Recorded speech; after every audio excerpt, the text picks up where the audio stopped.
আসসালামু আলাইকুম সুপ্রিয় দর্শক, আরেকটি নতুন রেসিপিতে আপনাদের সবাইকে স্বাগতম। এরকম একটা ভেন্ডি নিরামিষ তরকারি থাকলে আপনার আর কোনো কিছুরই প্রয়োজন হবে না, সবাই একদম আঙুল চেটেপুটে খেয়ে নেবে। এতটাই টেস্টি, এতটাই মজা, আর তৈরি করা খুবই সহজ, খেতে ভীষণই মজা। তো চলুন কথা না বাড়িয়ে এটা আমি কিভাবে রান্না করেছি সেটাই আপনাদের মাঝে শেয়ার করি। প্রথমে আমি এখানে একটি কড়াই বসিয়ে দিলাম, দিয়ে দিলাম রান্নার সয়াবিন তেল। এখন দিয়ে দিচ্ছি আমি প্রথমে কিছু আলু ছোট ছোট করে কেটে নিয়েছিলাম, দেখতেই পাচ্ছেন। আলুটাকে আমি ভেজে নেব প্রথমে 3 থেকে 4 মিনিট, এটা আমি মিডিয়াম আঁচে ভেজে নেব। এই আলুটার কালার একটু চেঞ্জ যখন হয়ে যাবে তখন আমি এর ভেতরে দিয়ে দেব পেঁয়াজ কুচি এবং সাথে 2টা কাঁচামরিচ। এখন এই পেঁয়াজ আর আলুটাকে আমি কিছু সময় ভেজে নেব, যতক্ষণ না পর্যন্ত পেঁয়াজটা খুব সুন্দরভাবে ভাজা হয়।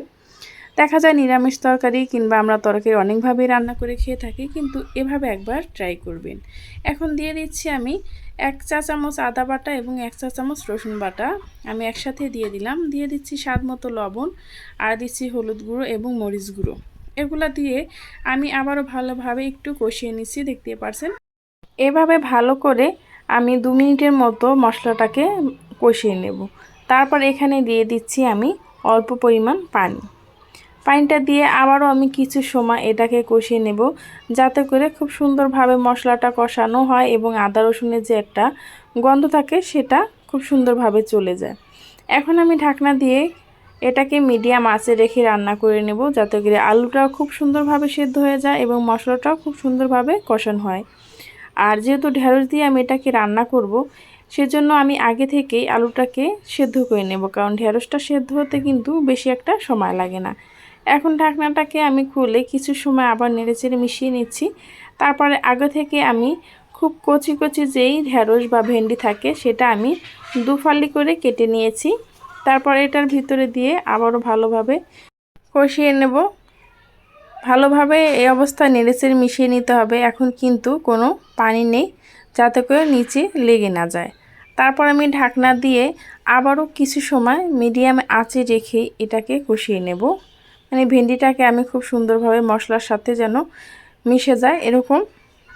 এখন আমি আবারও ঢাকনাটা খুলে নেড়েচেড়ে মিশিয়ে নিচ্ছি খুব সুন্দরভাবে।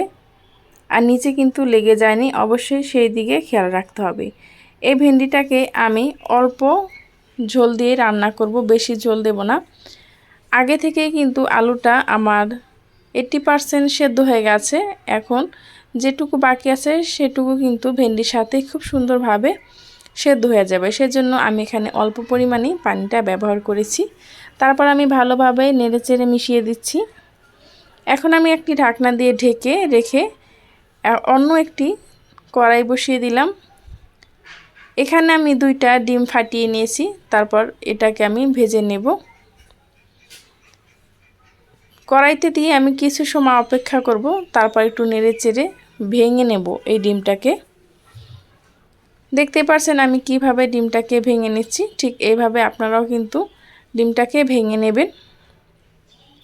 রান্নার শেষে যদি এরকম ডিমটা দিয়ে আপনি রান্নাটা শেষ করেন, তাহলে কিন্তু এই ভেন্ডির রেসিপিটা খেতে ভীষণই ভালো লাগে।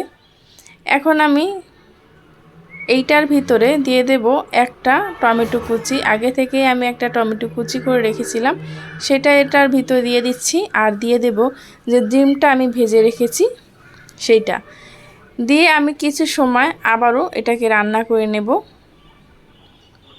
সবগুলো উপকরণ দিয়ে এখন আমি ভালোভাবে একটু নেড়েচেড়ে মিশিয়ে নিচ্ছি। এভাবে বাসায় একবার হলো ট্রাই করবেন। যদি খেয়ে থাকেন তাহলে অবশ্যই কমেন্টে জানাবেন, আর যদি না খেয়ে থাকেন তাহলে অবশ্যই একবার ট্রাই করবেন। যদি ভালো লেগে থাকে তাহলে কাছের মানুষের কাছে ভিডিওটি শেয়ার করে দিতে পারেন। এই তো সবগুলো মিশিয়ে আমি এখন ঢাকনা দিয়ে কিছু সময় রান্না করে নিলাম। আর দেখতে পাচ্ছেন আমার ভেন্ডিটা কিন্তু বিজল বিজল হয়ে যায়নি। অনেকে বলে থাকে যে ভেন্ডি রান্নার পরে বিজল বিজল হয়ে যায়। আমরা দেখা যায় ভেন্ডিটা সবসময় সচরাচর ভাজিয়ে খেয়ে থাকি, কিন্তু আমার এই যে ভেন্ডি তরকারিটা এটা কিন্তু বিজল বিজল হয়ে যায়নি।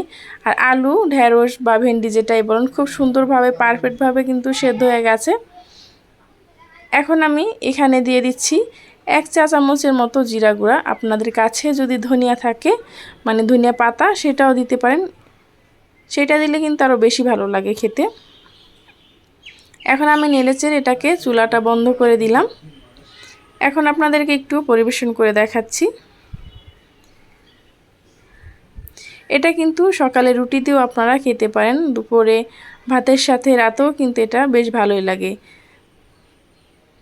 এই পর্যন্ত যারাই আমার সাথে ছিলেন তাদেরকে জানাই অসংখ্য ধন্যবাদ। আমার এই ভিডিওটি ভালো লাগলে প্লিজ চ্যানেলটি সাবস্ক্রাইব করে আমার পাশেই থাকবেন। আল্লাহ হাফেজ।